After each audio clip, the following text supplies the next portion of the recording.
Bonjour, se retrouver à la fin de ses droits au chômage, c'est souvent une période remplie d'incertitudes, de questions et, il faut le dire, de stress.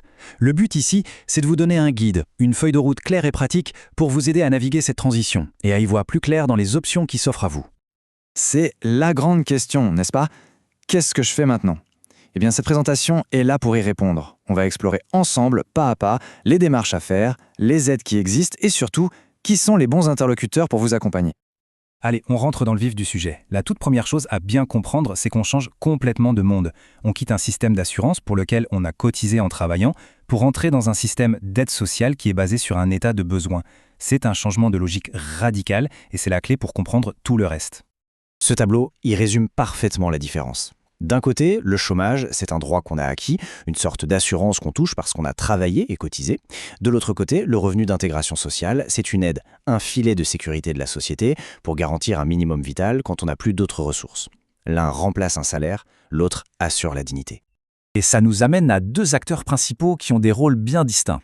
Le Forum, c'est votre partenaire pour tout ce qui est emploi, formation. Sa mission, c'est de vous aider à retrouver un travail. Le Centre public d'action sociale, lui, a une mission beaucoup plus large. Il est là pour garantir une vie digne, ce qui passe par une aide financière, bien sûr, mais aussi par un accompagnement social et professionnel plus global.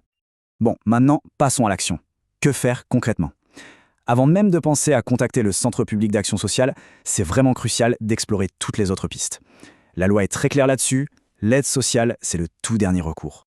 Voici donc les priorités. Il faut se poser les bonnes questions.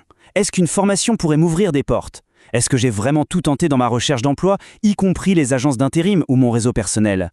C'est aussi essentiel de vérifier si on n'a pas d'autres droits à faire valoir, comme une pension alimentaire ou des aides de la mutuelle. Chaque piste compte. Et cette phrase, elle résume tout. Le revenu d'intégration sociale, ce n'est pas la suite logique du chômage. C'est vraiment le dernier filet de sécurité.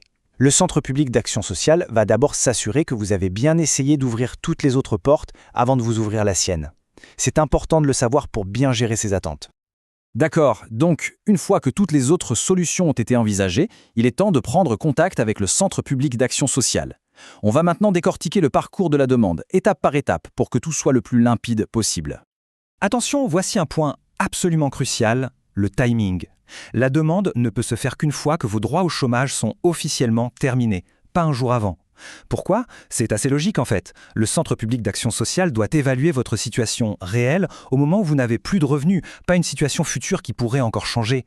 Voilà les 5 grandes étapes. Tout commence par la prise de contact. Ensuite, il y a un premier entretien qui lance ce qu'on appelle l'enquête sociale et à ce moment-là, on vous remet un accusé de réception, un papier très important. Puis vient la phase où vous fournissez tous les documents. Après ça, votre dossier passe devant un comité qui prend la décision et enfin, vous recevez la réponse officielle par courrier recommandé.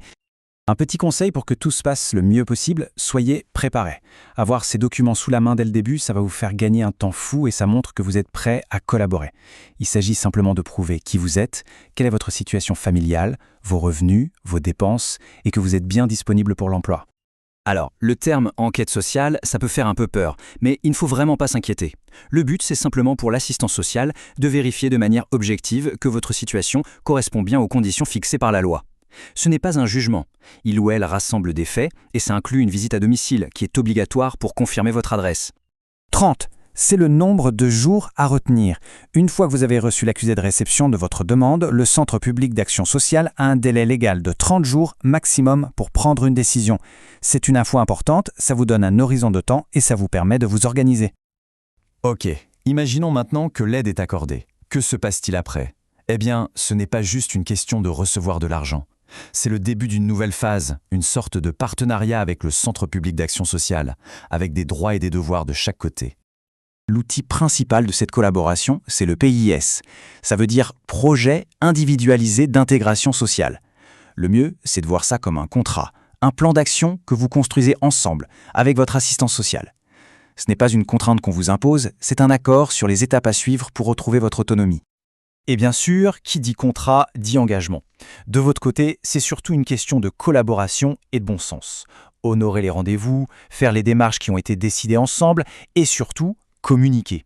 Il faut être transparent et prévenir votre assistant social de tout changement dans votre situation, que ce soit au niveau familial ou financier.